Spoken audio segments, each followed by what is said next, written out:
Well, let's get some video coming up here, folks. Hey there. Greetings, everybody.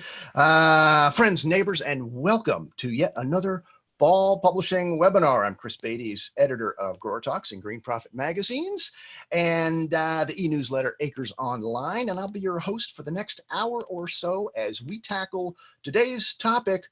I hope you see it right there on your screen. Understanding fiber growing containers through real-world applications.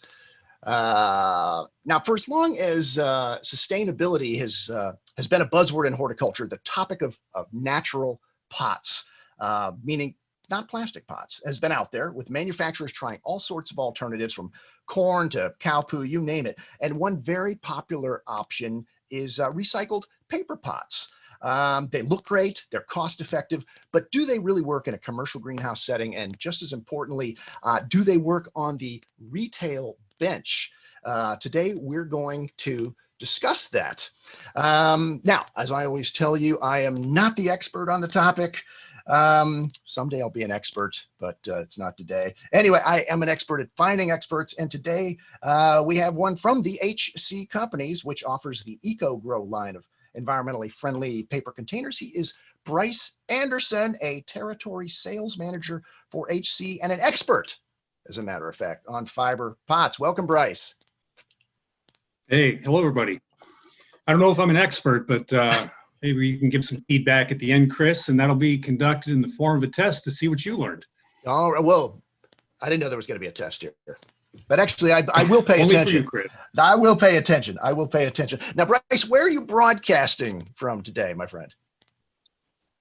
Small rural town, Jefferson, Georgia, just northwest of Athens, Georgia. So Bulldogs country. There you go. And so if your internet goes in or out a little bit, it's because you're in the sticks, I believe, is the technical term. It's pretty much because we don't have internet in rural Georgia. Oh, you're connected by some of those old telegraph poles. we are indeed. Back in the 30s. We are indeed. All right. Well, line, no DSL. Great to have you here, though, Bryce. We're going to have a great webinar. And one of the things I want to do is just a tiny bit of brief housekeeping. If you have questions, we've got a Q&A area on the side of your control panel there somewhere that you can just shoot them to me. I will ask them as we go along if it seems appropriate to the topic Bryce happens to be dealing with. Please do. Or we'll save them for the end. Now, if something happens and you get kicked off or you have to leave, or if you want to rewatch this great webinar, I'm going to share my screen again here and show you the URL so you can see it. Let's see. There it is. It's an easy one anyway. It's growertalks.com/webinars, which happens to be the exact same place where you signed up. So that's pretty easy as well. So that's where you want to go ahead and watch the archive, which I hope I will have up within, say, an hour or so of when this webinar is done. That's pretty much it. Bryce, you ready to take it away? If so, hey, we're good to go, Chris. I will share your PowerPoint, and then I will hand over control, which always is fraught with excitement. As much fun as Zoom and everything is, you're still at the mercy of one's internet connection. And ours has been a little bit recalcitrant as we've been getting this going. But let me go ahead. So that's up. That will give you the remote control. Give keyboard control to Bryce Anderson. Why not? He seems like a trustworthy guy. There, you've got it now, Bryce. Take it away. Let's do a little test advance. There we go. So it's kind of a welcome, everybody. Thanks for joining today. It's kind of a pleasure to be broadcasting from my home office. Under normal circumstances, there's a pretty good chance you would have found me at a Marriott or a hotel room somewhere in this great country of ours, but that is not the case. So just forewarning, I got dogs, I got a cat, I got a family, and I got kids. So if any interruptions, it's just all part of the fun.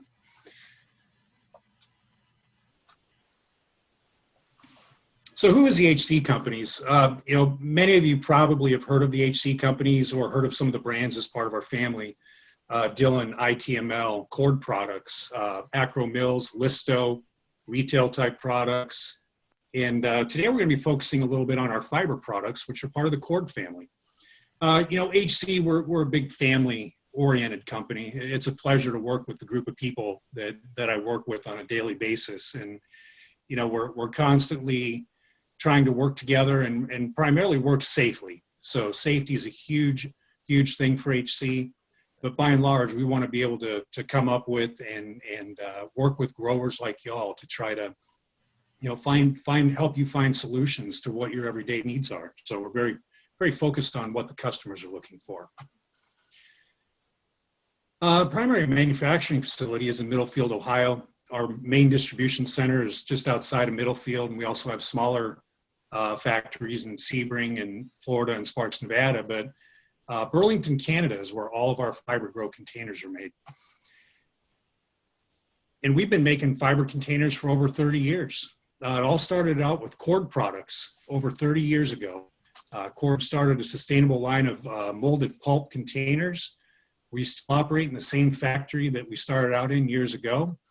And the cool thing about the Cord Fiber Grow factory is it's a closed loop facility. So in terms of sustainability and environmentally conscientious practices these days, closed loop for us means that all fiber products are paper and water based. So water is one of the primary components, but every gallon of water that we use in our facilities today that's not used gets recycled back around and used again later. So it's truly a closed loop, zero waste facility. With one exception, which we'll get into a little bit later when we talk about the organic EcoGrow products that we're going to kind of focus on today. Just last year alone, we used over 2 million pounds of recycled newspaper and paper products, developing fiber solutions for several different segments of different industries. So why fiber growing containers? Our industry is largely dominated by plastic. And, when I was a grower, we used plastic. We may have done a little bit of cocoa or fiber or moss basket type materials, but plastic dominates our industry. But the sad reality is that very few plastics are recycled in today's world. 9% of plastics have ever been recycled, statistically speaking. Most of them are found in landfills, and worse yet, part of them are still being incinerated, which helps contribute or negatively impact ozone and the greenhouse effect. And a lot of municipalities don't allow for plastic flower pots or containers to be recycled in their municipal recycling services. Where we live in the Athens, Georgia area, we're fortunate that we can recycle our plastic flower pots in the municipal recycling services offered. So what is sustainable? Chris, you mentioned it's a buzzword, sustainable practices, sustainability in our culture. And, it's becoming a bigger part of our industry as well. And, we're going to talk about fiber containers and how those can help our industry. As I mentioned, plastic rules in our industry, but sustainability around us. We go to the grocery store, we see organic produce, there's organic cleaning supplies, there's cleaning products, paper towels, packaging materials that are all being branded and advertised as being sustainable or organic options. And really, fiber containers and other types of sustainable containers available to growers today, that's our industry's version of getting away from plastic. So fiber containers, like I said before, start out with water and paper products. So it's a huge vat, water gets mixed in with paper, and it's mixed up like a batch of cookies, but a really runny batch of cookies. There's a few other key ingredients that are added into it to help with stability, to help with pH adjustment. It's got to be just right, kind of like the baking soda, kind of like the cornstarch that we use in some of our cooking practices, but paper products and water are the two main ingredients. So we've got 4 different types of slurries that we make and manufacture products with on a daily, weekly, monthly basis. One of our slurries is a natural slurry. So that's primarily consists of paper products and water. It's 100% biodegradable. These are the products that we manufacture for maybe some of the other segments outside of horticulture. You go buy a new TV and it's got corner protectors on the TV that are made out of molded pulp. Those are the types of products we make there. Maybe it's a new drill that you buy at the hardware store, and it comes packaged in a paper, kind of like a paper clamshell. Those are the types of products that our natural slurry is really geared towards. Our hort slurry is really our traditional slurry. This is the slurry that Cord Products started out years ago using, and that's water, paper, but it also contains a non-organic binding agent to help kind of provide some product integrity, some rigidity, and some durability to the container. This is, without a doubt, our most durable slurry, and our products are the most durable coming out of the hort slurry. These containers cannot be planted. They are biodegradable. They're made out of paper products. And we also do apply a wax coating to many of these containers for aesthetics. Makes it a nice, rich, dark brown, or just for added durability. All of our hanging baskets are wax coated, and they're going to have a rich, dark, more of a richer brown look to them. Today, we're going to focus more on our EcoGrow products, which are EcoGrow products are what I consider our kind of our next generation of fiber grow. And EcoGrow products are water, newsprint or news stock, and a fungicide on our regular EcoGrow that helps inhibit some of the mold growth. Organic EcoGrow does not have the fungicide added to it, so we can adhere to organic standards. And then it's got an organic certified plant-based binder, which is kind of the secret sauce that goes into the blend. It really does two things. It provides product integrity, and the properties of this binding agent that we use, it almost kind of acts like a wax. So it almost in a way repels water while these containers are being grown in the greenhouses at home or wherever you want to do it. So the way the molding process works is it starts with the slurry. We've got a series of screen-based molds that get dunked into this slurry. A vacuum negative pressure is applied to these molds, and the pulp literally gets sucked up to these brass molds, which then come out of the slurry, and they get dropped onto a big pizza oven type belt, and it goes through a heating oven to dry down the moisture content. Once they come off the end of the oven belt, they're able to be handled and packaged and prepared for shipment or put into the warehouse for storage for future orders. So back to EcoGrow. Why EcoGrow today? I think EcoGrow provides a unique opportunity to do a couple things.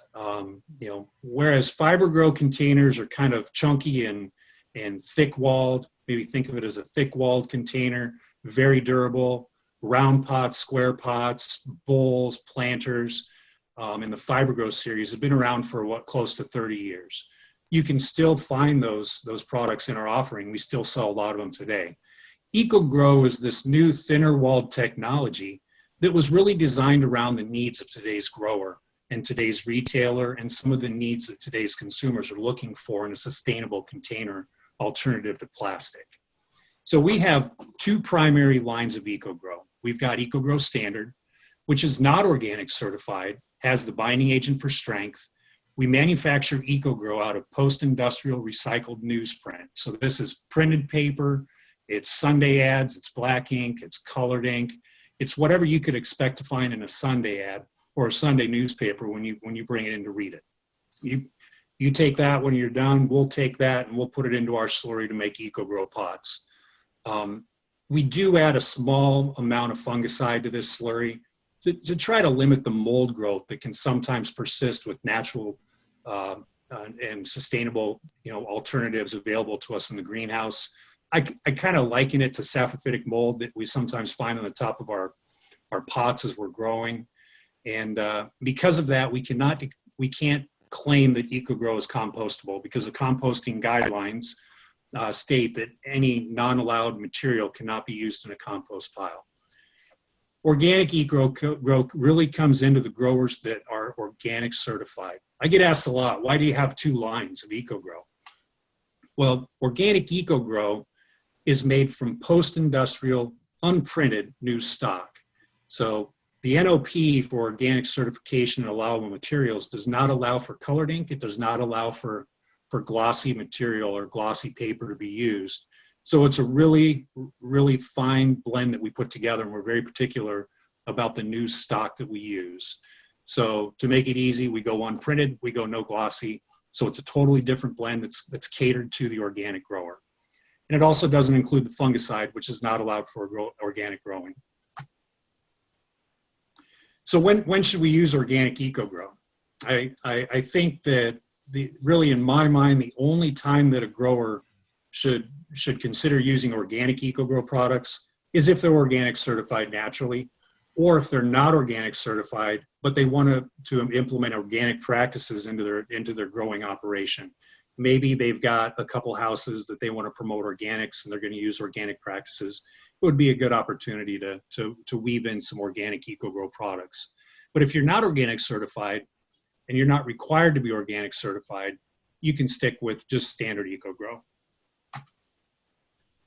So what about fiber? You know, it breathes like clay. One of the biggest things that I've noticed through all my work on working with FiberGrow and EcoGrow over the years is it's really after that initial plant. When we plant in plastic containers in a peat-based media, we get kind of that muck factor, I call it, when you water the plants in, where it's really super hydrated and it kind of sits for a while. The EcoGrow, one of the first things I noticed, and you know, very profound with the EcoGrow, is there is no muck factor very shortly after, you know, after the plants are planted and the plants are watered in. EcoGrow can be planted, FiberGrow cannot. You can plop the EcoGrow container right in the ground, and it provides for a zero waste solution. So nothing to go into the compost pile, the compost bin, the recycling bin, or the garbage, nothing going to the landfill. And they're automation friendly. You know, we kept in mind what growers' needs are today when designing it. So all of our EcoGrow growing containers are developed around a tray that we offer in our portfolio, so they can be loaded into a shuttle tray and run through a flat filler, just like a normal plastic pot. And we do offer them in various sizes, and we continue to add and develop new sizes today. The first sizes that we launched about 4 or 5 years ago were a 3.5-inch round standard through a 6-inch round azalea pot. We're now getting into some work on some trade gallons, trade 2 gallons, trade 3 gallons, as well as some different inserts and such. So one that's kind of started to gain some traction is we have an 1801 sheet of pots in an EcoGrow formulation, and doing some work with that on whether or not those can be plopped right in the landscape. And the feedback coming back has been nothing but great so far.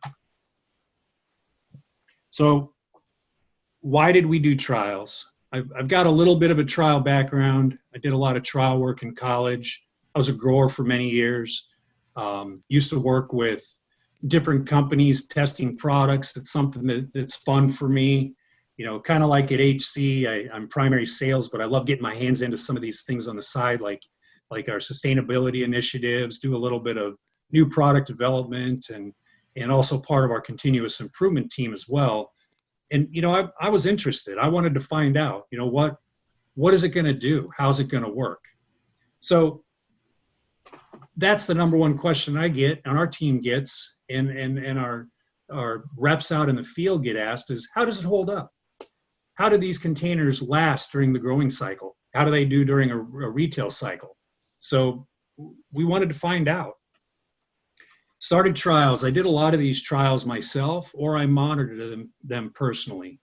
Now, I think it's important to mention that all of these trials were conducted in actual production greenhouses during actual production cycles, and they weren't simulated, so to speak. So I really feel comfortable that these trials were not biased. You know, they were grown under normal, typical greenhouse cultural conditions. We wanted to see how the integrity of the pot held up over time. We wanted to see how it looked over time. We wanted to know how it handled. And then getting to the consumer level, we wanted to know how it degraded over time and how it did in the soil and how it did in a pot and all shift. Cultural practices were a big one for me. I'm known for saying under typical greenhouse conditions or applying typical cultural practices. And what this means to me is to really do a good trial, whether it be with media or whether it be with a new size or shape of a container or with a sustainable container like EcoGrow that we're talking about. We want to mix this in with some of our standard crops in similar sizes, but we want to treat it as a separate crop. So in these trials, we did EcoGrow side by side with plastic in many of them, but we really treated them as two separate pots or two separate crops. The number one reason for that was I've found over the years, during soil trials especially, that if I were trialing different types of medias with different bark content or different renewable components added to it, if I watered my current media the same as I water the trial media, one of the two is going to suffer one way or the other because they're totally different medias. Same principle applied to the EcoGrow trials for me. I wanted the EcoGrow trial crops to be treated as that crop needed to be treated regardless of the container that it was in. Irrigation is really the biggest component to treating it as a separate crop. So the control crops that were in plastic containers were irrigated as needed. So it was under typical irrigation practices with the water and moisture requirements that crop demanded in that container. The same was applied to EcoGrow as the crop needed to be irrigated. Now we tested it all. We did overhead irrigation, we did drip irrigation, we did flood irrigation, automatic, hand, boom, you name it. We just kind of ran it through the cycle of a typical greenhouse production scenario and we let it ride. So the next slides that we're going to cover are going to be some of the trials that we did, and there's some pictures here, and we can kind of take a look and show what some of the results were and talk about some of the results. First, I'm going to grab a couple questions here. I see one here. In how many months does the container compost, and what are the specific environment for this container to degrade? So I found that EcoGrow is a single turn, single crop type container. So we did garden vegetables, and at the turn of the season in the fall, when the vegetable gardens were taken down, we went out, we dug up the pots, we dug up the roots, we took a look at them. We had a control group of tomatoes and vegetables side by side that were transplanted from plastic containers. The crop yield and the performance of the plants, you couldn't tell the difference. And those pots were broken down to the point where they could be easily worked into the soil and tilled up. So it's a single use. The one thing I will say about the degradation time and rate in the ground is it's very moisture dependent. On what I would say in terms of landscape performance or garden performance, it's under normal growing or typical growing conditions. So if I've got a garden and I live in Arizona, I don't water my garden. My garden's probably not going to do very well because it's a very dry, arid environment. And EcoGrow is going to kind of not degrade for the same reasons because it's microbial activity driven. It's water based. It's going to need some water in the soil to break down. So kind of the same as going back to these greenhouse trials, the normal growing conditions, typical cultural practices, if you overwater or underwater a crop one way or another, a crop's going to suffer one way or another. That's been my growing experience. So the first trial I did was I direct stuck unrooted zonal geranium cuttings directly into our 3.75-inch round EcoGrow container. Direct stick cuttings are a typical practice among greenhouse growers. There's a lot of volume in direct stick, and this is the one area where I thought we could really tax the performance and integrity of the EcoGrow containers. 100% humidity, a mist house. It's just wet all the time. So this trial was initiated in week 5. Cuttings were direct stuck into the 3.75-inch container. It was a standalone propagation house, near 100% humidity, phytotronics mist controller, side by side with geraniums being rooted in 50 plug sheets or prop sheets. We pulled these plants from the mist at 7 to 14 days roughly, moved them onto a finishing greenhouse, evaluated them on March 24th. The growth of the plants was pretty uniform and it was pretty vigorous. The roots were really, really good, pushed down to the bottom of the pot during that time frame. The one observation I did make was a little bit of mold. You know, we experienced a little bit of mold, which again, like I kind of compare to like saprophytic mold that we see on top of soil because of the humidity and the moisture conditions. But it was primarily where the pot contacted the plastic tray, where there's a little bit of a kind of a moisture pocket, and it dissipated over time. It just kind of went away. So I was pretty pleased with the performance of the containers, and I'm able to conclude that it was a appropriate application for our EcoGrow containers. Yeah, most of my growing has been in the upper Midwest, cold winters, no sunshine, days on end, no sunshine. Everybody's got a happy lamp to try to get out of seasonal depression. Rosemary was one of the most challenging crops that I had the pleasure of growing when I was a greenhouse grower, and a lot of my friends and customers up north, over the years, it's still one of their trouble crops as well. So week 5, we started with 50 count rooted rosemary liners, vegetative, and we planted them side by side with 4-inch square pints, mixed them right in with the crop the grower was growing for Mother's Day. March 24th, we saw really good plant growth, top growth, foliage, and we also saw some really good root development, very similar to what we saw in the plastic pots side by side. The one thing I noticed early on in this was the rosemary and the EcoGrow pots seemed to kind of take off a little bit faster out of the shoots, but the plastic pots caught up to where they were indistinguishable. April 13th, crop looked pretty good. This was a no-pinch crop, so it was just allowed to grow. May 13th, Mother's Day week, we had a saleable flat of plants. And again, this was a no-pinch crop. The root development was extensive. Now we wanted to see how long is it going to last. This grower that I worked closely with for over 20 years and have known, he's actually one of my best friends. He grows herbs and vegetables year-round. So we left these plants on the bench and pushed them all the way through his subsequent crops and all the way till September 6th. September 6th, we had really healthy, overgrown rosemary plants, and the pots were they were just fine from an integrity standpoint. The one thing you'll notice with paper pulp products is they get a little discolored because it's moisture in paper, and it's something that I would expect you to see. They're not going to stay clean like a plastic pot.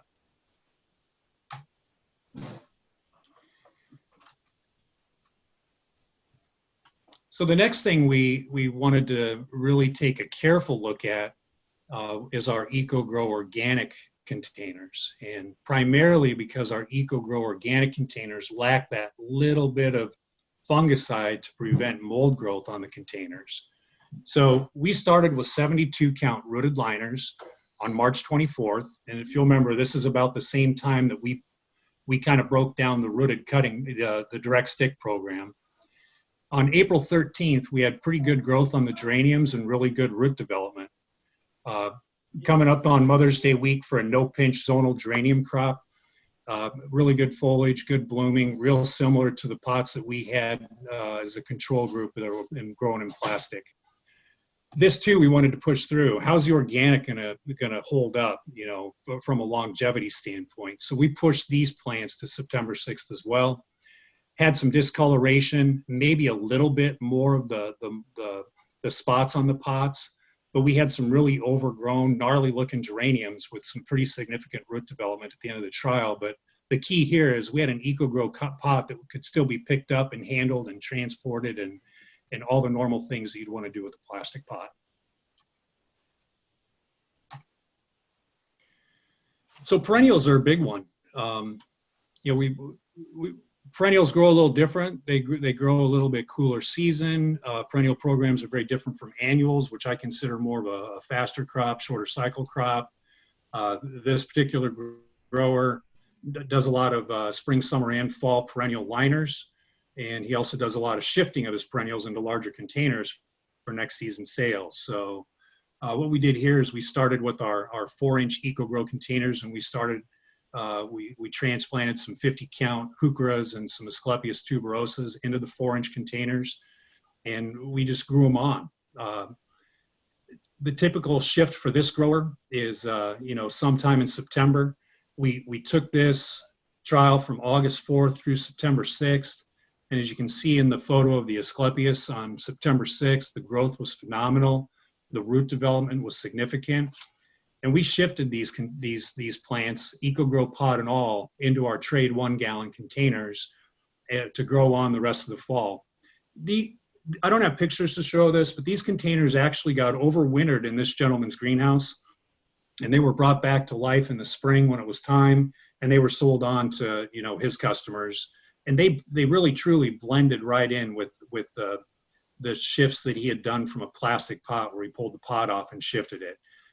Did not observe any more or any less loss due to them, compared to the ones grown from plastic pot shifts, just from the simple overwintering fact. So it really couldn't tell one way or another. So from my standpoint, I really kind of looked at this as a tremendous opportunity for yet another zero waste opportunity if it fits for someone's operation.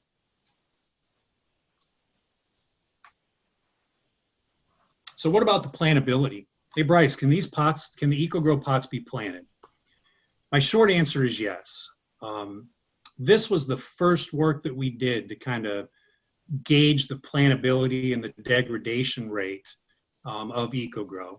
It's pretty common practice for myself when I was a grower, a lot of growers that I've worked with over the years, primarily because of space restrictions, trying to turn crops fast, for component planters to be kind of created on the go, or shifting smaller pots into larger combination planters as they start shipping and greenhouse space opens up. It really becomes a space issue. Here we took those same plants that we direct stuck zonal geranium cuttings in, and we shifted them to a 13.5-inch planter on March 24th.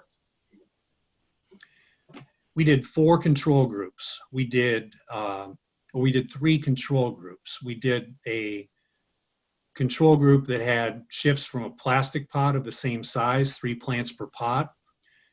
One of the groups had the entire EcoGrow container removed from the plant before it was transplanted, 3 plants per pot. And one group had the bottom of the EcoGrow container peeled off before it was planted in the decorative container.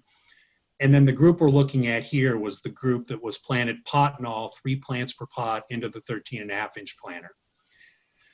So 1 month, or not even 1 month after the transplant or the shift, we saw really good growth on all the groups. And what I was most impressed with, and the thing that I really wanted to track the most and was most nervous about, because if we find out this isn't a plantable product, it really changes the scope of what we're wanting to do with this product line. We had tremendous root development on April 13th, not even a month later. There were not only roots coming out over the top of the pot into the planter media, but they were busting through the drain holes in the bottom of the pot. We pushed this too all the way through to September 6th. We had some really overgrown, gnarly geranium planters at the end of the trial, but essentially the root development was very robust, very extensive. And the one thing I'll mention about EcoGrow, real similar to anybody that's worked with a cocoa fiber pot, you plant an EcoGrow pot in the soil or a cocoa pot in the soil, it's not going to till itself into the ground. There's still going to be a profile of that container in the media. But as you can see from the last picture, it disintegrated to nothing. So that kind of goes back to some of the findings from the garden trials. It's easily tillable and worked right into the garden soil.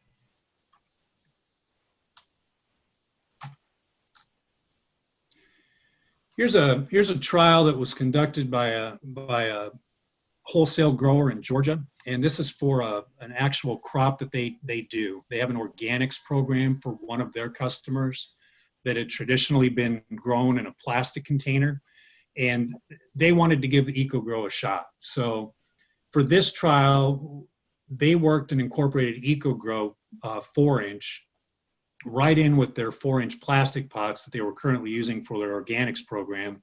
And this is a time crop. So they planted it side by side, same greenhouse, same growing conditions, and treated it as an independent crop from a moisture standpoint.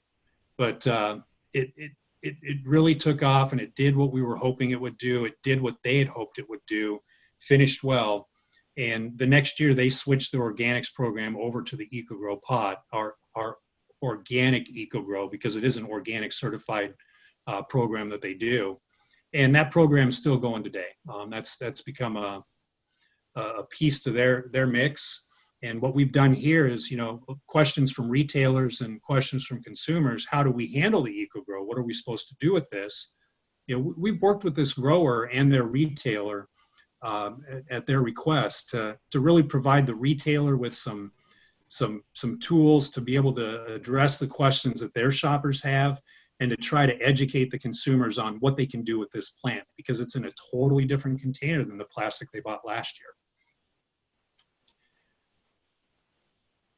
Here we've got a foliage grower that's got an aglaonema program, and they were curious about EcoGrow as a piece to their propagation part of the program. They wanted to eliminate a plastic propagation pot and have something they could just pop right into their finished container. And it's a timed crop again, and they wanted to see how the EcoGrow would perform. So these unrooted aglaonema cuttings were direct stuck into our 3.5-inch round EcoGrow. It was a 6-week liner program. And then at that time, at the end of 6 weeks, the aglaonemas were popped right into the finished container, which was like a trade 2-gallon or a trade 3-gallon foliage can, and they were growing on it. At 4 weeks, we broke it down, we evaluated the crop, and there was extensive rooting at that point in root development, and the roots were pushing out the bottom of the pot, and the plants looked really good. So again, 3 plants per pot, and the rooting was pretty exceptional. This was with an annual grower in Michigan that we worked in some of our 4-inch EcoGrow pots into a Ride the Wave program. And they finished, it's a time crop, they finished on time. The crop quality was reported as excellent. And this crop was actually shipped on to the retailer where it was sold through, and the reports back to us were that it seemed like it took off pretty well. So the key here was the main purpose of this trial was to really gauge and get additional grower feedback on a typical crop and a typical size on both how it performed, how it finished, and what the timing looked like. And the results here were good on all fronts.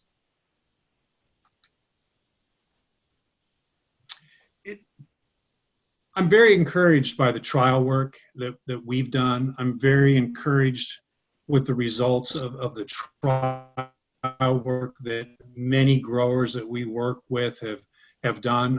I'm very encouraged and very happy and excited about how EcoGrow is working for growers who have incorporated into being part of their product mix, whether it be one of the growers that went 100% full scale with it, and that's all they do is EcoGrow, or if it's the grower that's working EcoGrow into, as part of their organics program, which is part of their mix.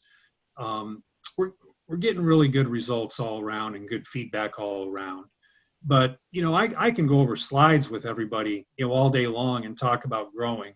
I love growing. I miss growing. I wish I was still a grower in many regards, but really it comes down to how does it work for you? So, I get asked, how's it going to work for me? My question right back is, I'd really like you to tell me. Can you help me out? Why don't you give it a shot? So with a grower background, the proof is in the pudding. Seeing is believing. Every greenhouse is different. Greenhouse neighbors could grow the same crops, same structures, same everything, and they might have some environmental characteristics in those operations that are distinct and different from the other. It's kind of that weird, unique anomaly that all greenhouse growers kind of experience. What works for the guy you got help with could have failed for me, and I know that happened many times with some of the annual crops and perennial crops that I grew as a grower, that I had to find out what worked for me. So is EcoGrow or any of the many sustainable products available today as an alternative to plastic for everybody? Probably not. Can they be a part of somebody's program? Let's figure out areas and ways. Could it be a niche for your operation? Really, that's got to be up to you and how you can weave it in to what you're currently doing and how you can weave it into your current growing conditions and cultural practices. And I think it's a value added. The same products and services that we see in front of us every day, whether it be those cleaning products, paper products, organic produce, organic vegetables, whatever it may be, rarely do I see them priced the very same as the brand name traditional product next to it. It's always at a 5 to 25% premium, if not more. So what does EcoGrow cost? Bryce, how much is EcoGrow going to cost me? I'm paying this for plastic. Is it double? Is it triple? Is it quadruple? Many growers that I've worked with have played around with core, which used to be part of our line. Core was maybe double or more than plastic pots. It's not conducive for a grower's costing model. So going back to the development of EcoGrow, cost models was one of the biggest things that we really tried to focus and hone in on. And when we think about what we do and have done for many, many years, and that's plastic, we wanted to provide one of our goals was provide a sustainable alternative at a price range similar to the plastic products that we offer. And therefore, I would say that EcoGrow products are priced very similar to our injection molded plastic products, which is the harder plastic containers. Coex is going to be less. EcoGrow is going to be priced similar to injection molded. So I've got some really good questions coming in over here.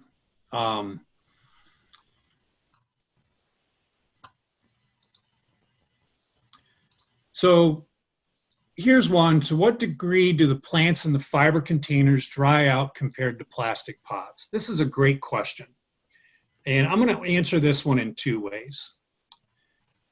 I have observed and seen over the years that I'm going to start with garden performance and landscape performance. One of the observations I've made in my work with different growing containers over the years, and it's similar to the feedback that I've received from other growers, is if peat pots are not buried all the way in the ground of the container when they're planting, they have a tendency to wick moisture up. We taxed the EcoGrow pots to validate or disconfirm that. And what I saw with EcoGrow in the ground or in a container, that the rate of drying out was similar whether the pot rim was above the soil level or completely buried.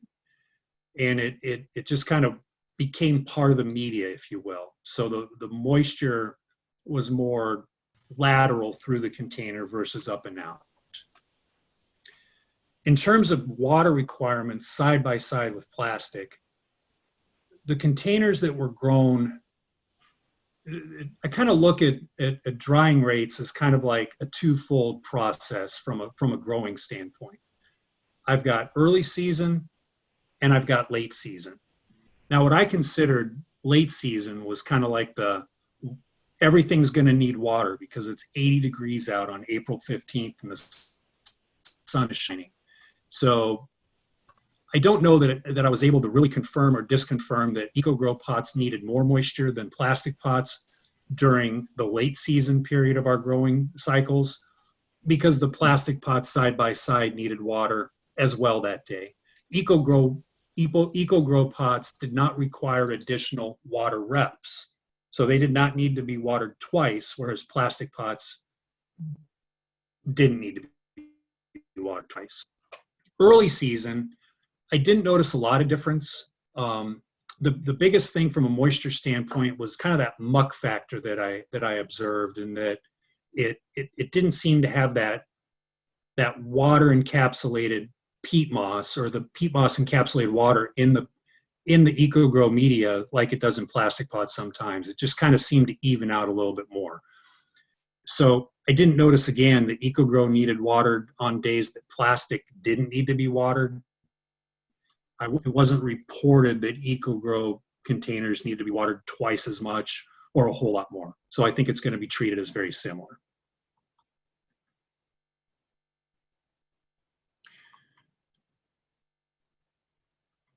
So any differences in how to grow a plant in the fiber pots compared to plastic? Moisture's the biggest thing in my mind from a cultural standpoint, from best practices, from a growing standpoint. It's water management. You know, my passions, I joke about working at HC. It's kind of the joke that, you know, I get to sell plastic pots and EcoGrow pots and work for a container manufacturer, to be able to engage in and do all the stuff that I love to do and love to engage in with growers throughout the country and everywhere I travel to. And that's water, media, nutrition, and crop protection. And EcoGrow, I think, is a little more sensitive to best practices where in terms of irrigation, because it is a paper-based product. You can overwater a plastic pot day in and day out for the entire crop cycle, and the plastic pot is still going to be a plastic pot. If you overwater an EcoGrow pot, the likelihood of it turning soft and staying soft is much greater. And the potential for rims to break during handling, because it's constantly absorbed with water, is much greater. Now, on the flip side, I'm a big believer that irrigation practices, best irrigation practices, are one of the key components to the overall quality of a crop. And the right amount of moisture is what leads to a quality crop. So kind of going back, I feel like if a container is overwatered or underwatered, specifically EcoGrow compared to plastic, you're going to have possibly some struggles with the crop in terms of crop quality because of overwatering or underwatering.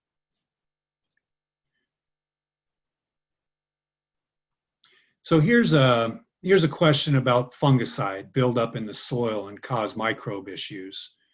I don't believe, and we haven't specifically run tests to confirm or disconfirm this, but the fungicide movement from the EcoGrow containers, I would not expect it to be lateral into the soil. I wouldn't expect it to relocate into the soil. And this kind of ties into a composting question and fungicide buildup. From a grower's perspective, a lot of the crops that we grow, many of the crops that we grow at any given time, we're going to be applying fungicides to, whether it be a foliar application for botrytis, dollar spot, aerial phytophthora, or any of those diseases that persist, or whether it be a soil drench for Pythium, Phytophthora, Rhizoctonia.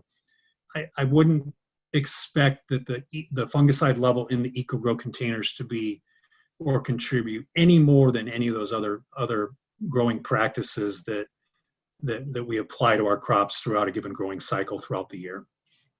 However, if you're an organic grower, or if you're against using fungicides or non-natural crop protection products that are available out there, then organic EcoGrow is the one for you.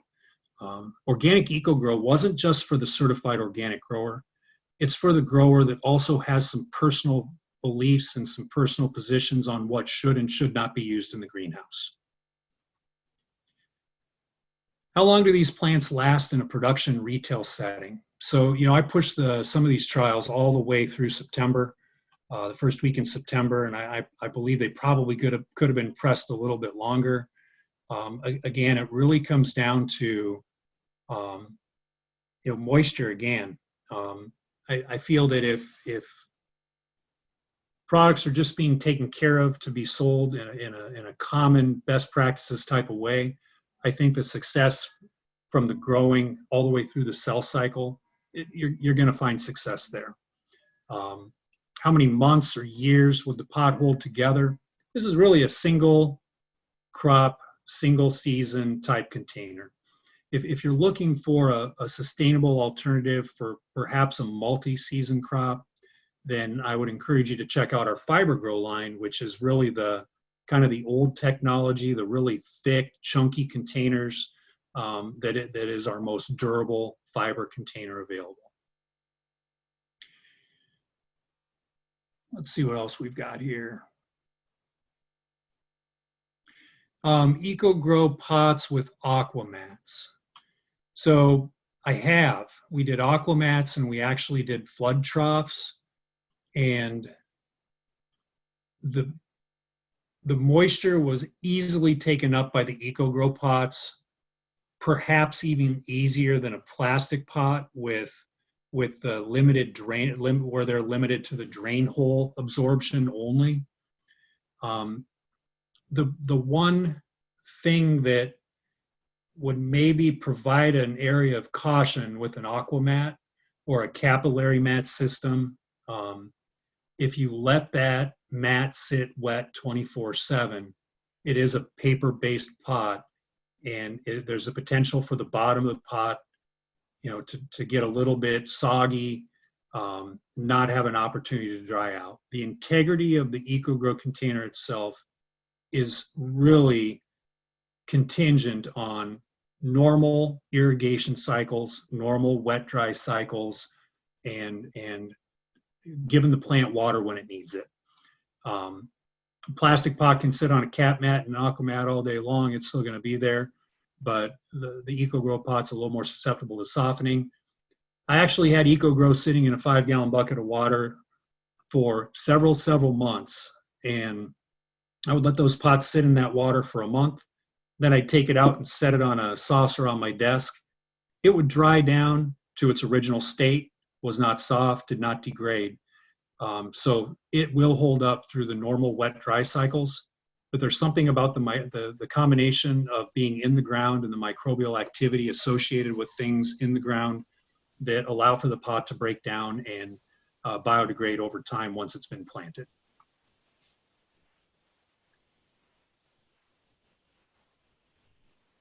Soil temperature. Here's a question. Did we find that the soil temperature was lower in EcoGrow pots compared to black or green plastic pots?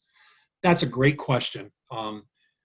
We have not done any testing to date, have not received any feedback from growers as of today who have monitored the soil temperature of the plants grown in EcoGrow relative to the plants grown in plastic. But I would suspect that the EcoGrow pots, like our fiber pots, you'd experience cooler roots because you don't have the greenhouse effect of the black plastic or the green plastic and the sun radiating against it. If you're growing in trays, it's kind of you've got side exposure. The side of only the side of the pot is exposed, so you're probably really only going to come down to the sunshine and the temperature exposing the media from the top down towards the center of the tray where there's no exposure to outside. That would be feedback I'd love to get if anybody wants to take that on. If for some reason one decides not to plant these in the ground, could the plants easily be taken out of the pot, or does it require a moderate amount of effort to do so? Very easy. You can tear the EcoGrow pot down the side and remove the plant from the EcoGrow pot, no problem. It literally requires minimal effort to do so. It's just a matter of getting the rim torn or peeling off the bottom and tearing from the bottom up, because that's one of the thinnest points of the pot compared to the rim. The roots will not grow through the EcoGrow pot unless it's in the ground. The root structure is I've experienced to be extremely healthy in an EcoGrow pot, and you kind of get the spiraling of the roots, through the holes in the pot into the tray if you're growing in a tray, similar to plastic, but it doesn't press through the pot. I used to grow in cocoa pots. I've bought cocoa pots. I've done a lot of trial work with cocoa pots as well. And it's literally impossible to take a plant grown in a cocoa pot out of the cocoa pot itself with an extensive root structure. So EcoGrow is very easy to do. And you can throw that in your compost pile in your yard. The composting regulations and restrictions apply to municipal and commercial composting only. If I were composting EcoGrow pots in my home, I would readily put them in my compost pile to incorporate back into my garden the next spring after they've been composted. Another question, do I think these pots could work in a nursery setting? I think for a single season crop, like a trade gallon perennial, a trade 2-gallon perennial, I think it'd be ideal. I think it would be great to kind of press the envelope as we do a little bit more research on some of the larger sizes to find out, what the plantability is and what the durability is and how they perform in real world nursery applications. We do have some data on that, but I'd really like some more. The focus of our trial work so far has really been with greenhouses. I'd really like some more information with nursery experience and how they work in nurseries. I'd even like to maybe to push it a little bit further and see if we can get some overwintering.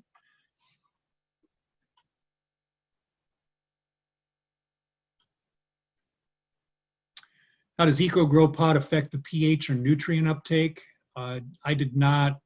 We've not specifically tested the nutritional levels of the media from plants grown in EcoGrow compared to plants grown in plastic, nor have we harvested the EcoGrow pot itself and had it evaluated for any potential nutrient absorption. But at the same time, I also did not observe any nutritional deficiencies or toxicities in the crops that we grew side by side that would lead me to believe that it was significantly altering or affecting the way the nutrients were made available to the plant. I've got a question here about EcoGrow propagation liners. And do I think it would help with retaining moisture in the root zone, or would mold grow due to high humidity environment?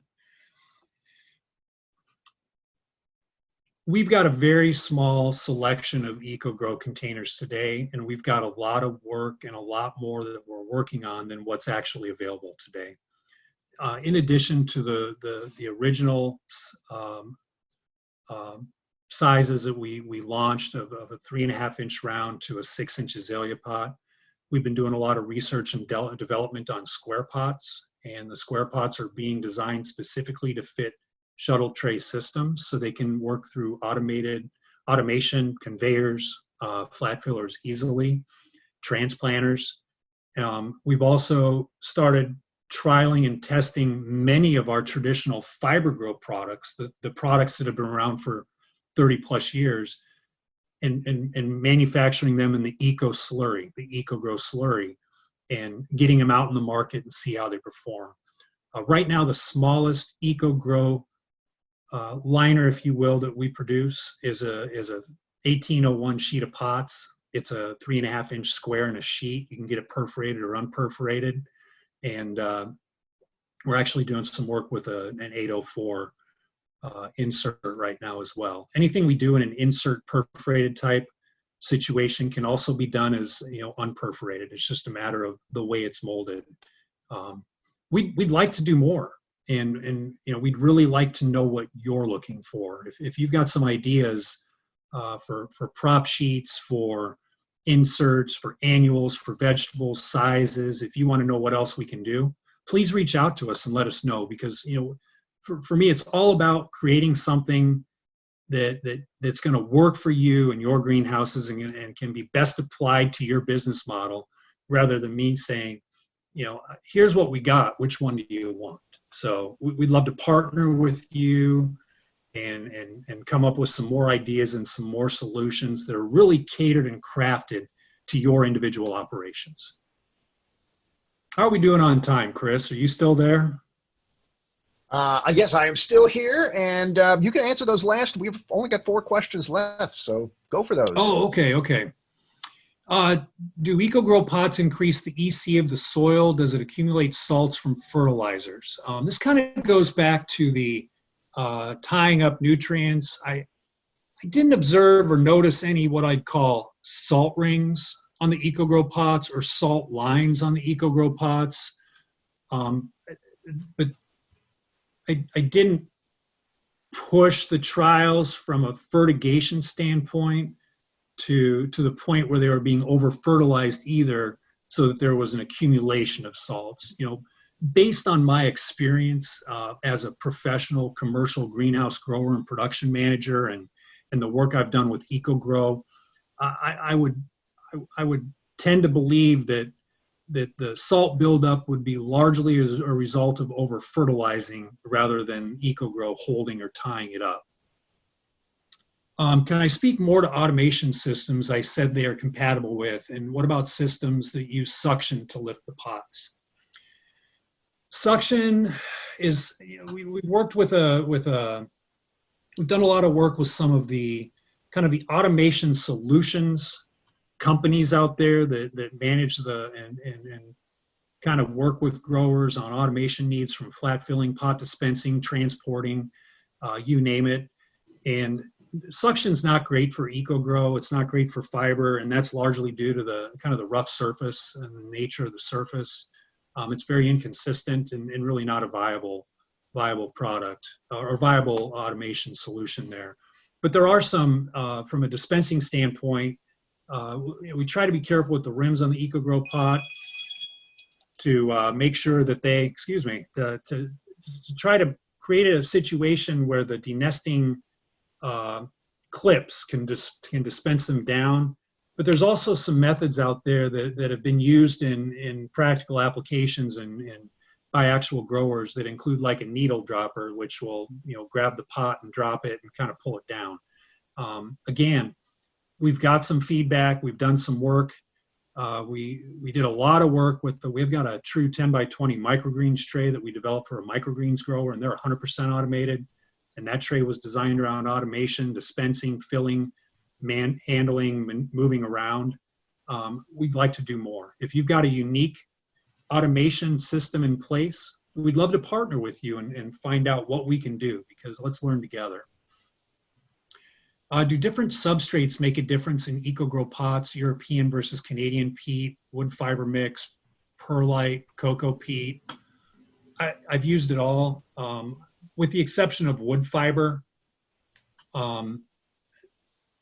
it comes down to, from what I observed and the feedback that I've gotten, is it comes down to the cultural practices applied to the crops grown in the EcoGrow pots. The organics program that we talked about earlier, that's in a cocoa-based media.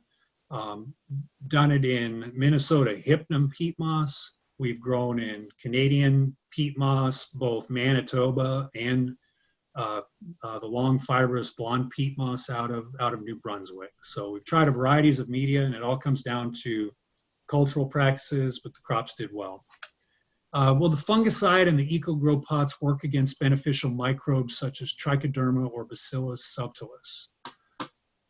My belief is the fungicide used in the EcoGrow container is not going to move. There's not going to be movement from the container into the media. So these beneficial fungicides in the media itself, I would not expect the fungicide to inhibit the way that they work whatsoever.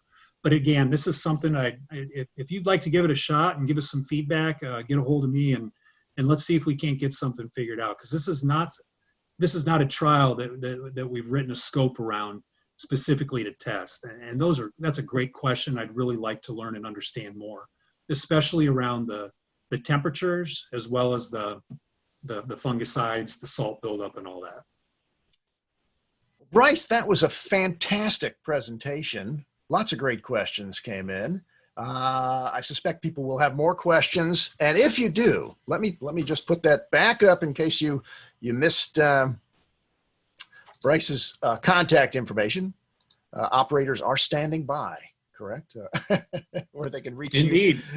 They can reach you by phone or by email. And of course, hccompanies.com is your website. So thanks for that. And what I really like is it's when we promoted this as real world, you're talking real world, and you're looking to find out what works and what doesn't work. So based as your experience as a grower, what was your takeaway?